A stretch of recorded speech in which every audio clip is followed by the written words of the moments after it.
Random House Audio presents The Fifth Sorceress, Volume 1 of the Chronicles of Blood and Stone by Robert Newcomb. Read for you by Simon Jones. To ignore the past is to solicit disrespect. To ignore the present is to invite laziness. To ignore the future is to beg disaster. Eutracian proverb.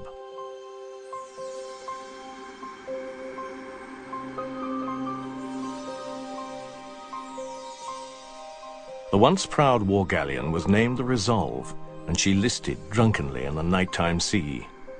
Her ship's wheel tied off on each side and her sails belayed, she rolled awkwardly at the mercy of the elements. The crew had tried to keep the ship's lanterns lit, but the squalls of rain kept extinguishing them, finally forcing a surrender to larger torches both fore and aft. The firelight cast oddly shifting shadows upon her gently rolling hulk, revealing areas of scorched and destroyed deck and railing. The old wizard, in the rain-soaked grey robe, was named Wig, and he looked with tired eyes down the length of the galleon from his stand in the stern, as lightning occasionally scratched across the cloudy, starless sky. 3 of the galleon's masts lay broken upon the rain-soaked deck. He watched with sadness as even the saltwater spray coming over the gunwales had no effect upon the blood that had dried there.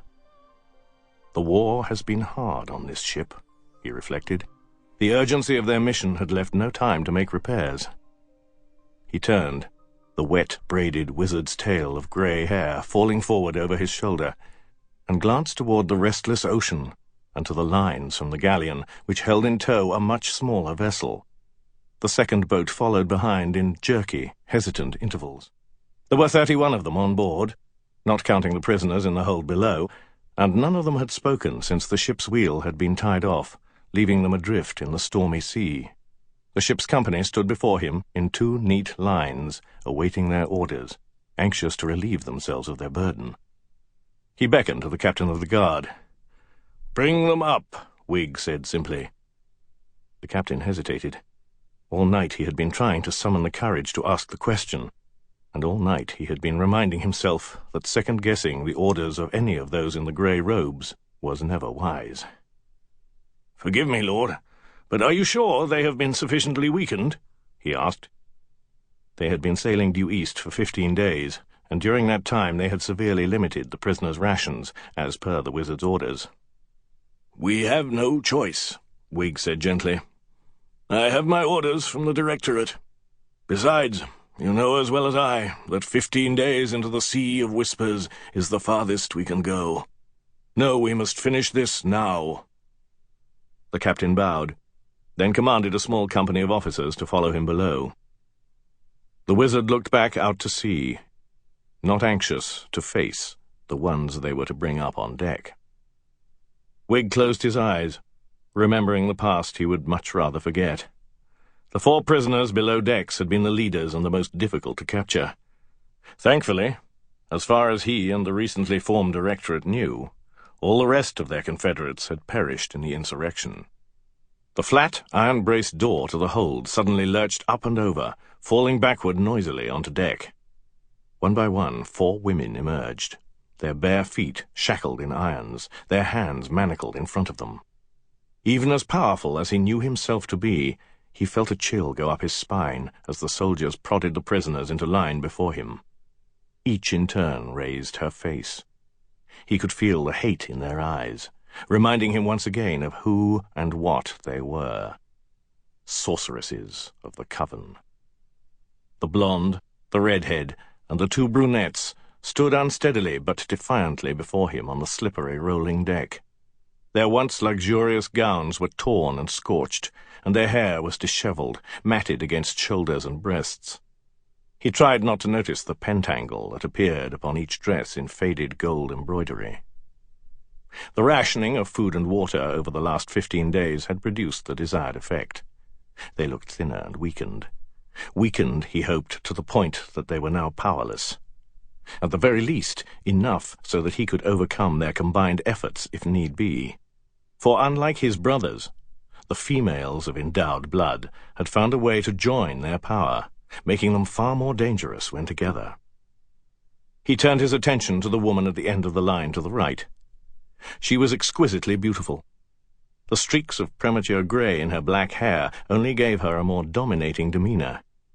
This one was the most powerful of the coven, the leader of the leaders. He stepped before her. When she brought her hazel eyes up to his, they seemed to glow in the dim light of the torches. She bluntly spat into his face. "Wizard bastard," she hissed. "I shall live to see you dead." Without emotion, he wiped the spittle from his face. It was mixed with blood. The woman to the leader's right was also dazzling. The jet-black hair that fell to her waist could have been made of strands of silk, and the almond-shaped eyes dominated the exotic, delicate face. She smirked at him. "Your brothers all think you have won," the leader breathed hoarsely. She tilted her head ominously. "Tell me, wizard, are you yourself so sure?" Wig struggled to remain emotionless. He must complete his orders now. Raising his voice against the wind, he addressed the 4 manacled women who stood before him. "You have been collectively tried and found guilty of crimes against humanity," he began.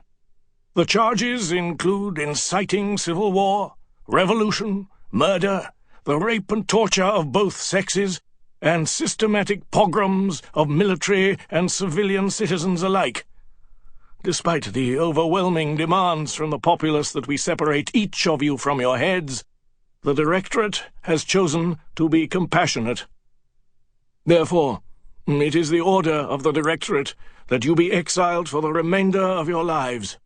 Be forewarned that should you ever return, the Directorate claims the right to kill you on sight. Nonetheless, may the afterlife have mercy on your souls." The words made him teeter on the edge of being physically ill, not because the punishment was so severe, but because it was so forgiving. He glanced toward the coven's leader for her reaction. A brief look of shock had passed across her face like a summer storm, only to be replaced a split second later by narrowed eyes, a slight nodding of her head, and a faint smile of understanding. "Of course," she said. "Your oath. We're weakened. You must obey your ridiculous vows. That oath will one day be your undoing." Her gaze darted overboard to the tossing waves. "So, it is to be done here, in the Sea of Whispers. A clever solution, wizard. Hypocritical, but clever. I commend you."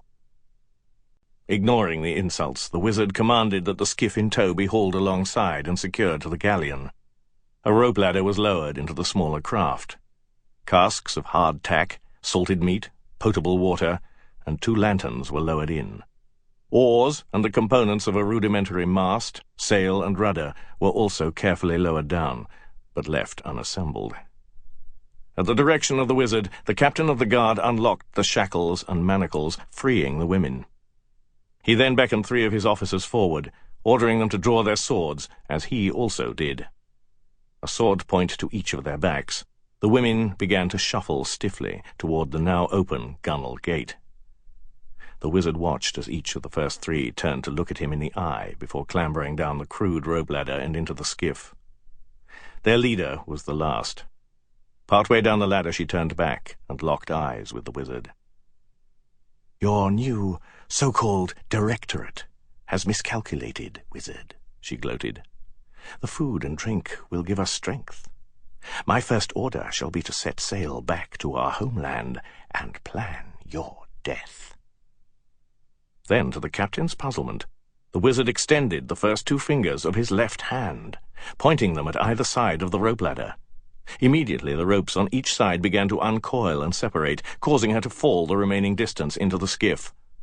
He then pointed to the heavier lines securing the skiff to the galleon. The captain watched in amazement as the heavier lines immediately separated in 2, and the skiff and the galleon began to drift apart. The wizard turned quickly to the captain of the guard. "Set sail," he said. "Due west." Sample complete. Ready to continue?